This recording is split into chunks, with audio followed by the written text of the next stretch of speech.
We're here today at Fort Ligonier in Ligonier, Pennsylvania, commemorating the 250th anniversary of the attack on the fort. The attack took place on October 12, 1758. At that time, the British were moving across Pennsylvania, an army of General John Forbes, to attack the French at the site of Pittsburgh, which at that time was called Fort Duquesne. The French had come down from Lake Erie, from Canada, and the British and the French were contesting for the control of the forks of the Ohio. Whoever controlled that would have access to much of what is now the inner basin of North America.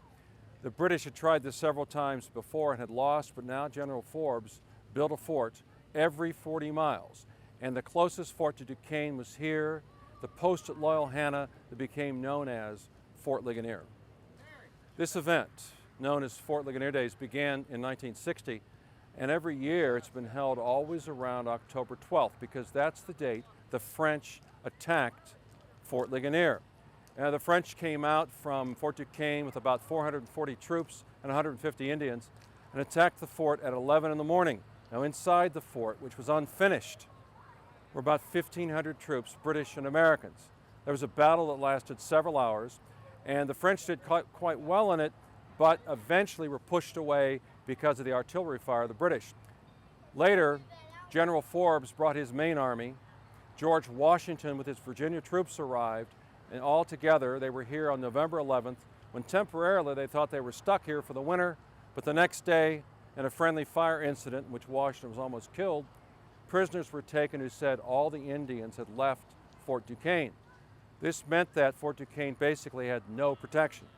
So General Forbes countermanded his earlier order and they advanced on Fort Duquesne. November 24th, they were only within a few miles. They heard an explosion.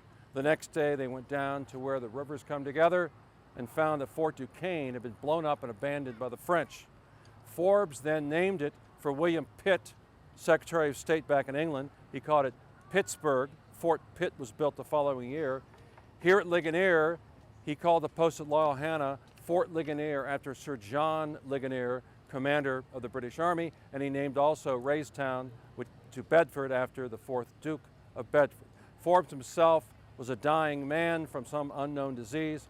He never made it back to Scotland. He died in March of 1759. He's buried in Christ Church in Philadelphia.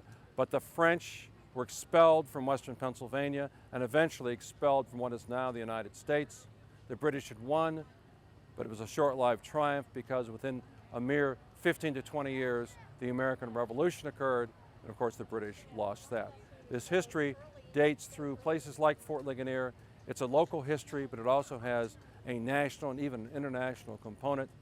We're very pleased to be able to commemorate it.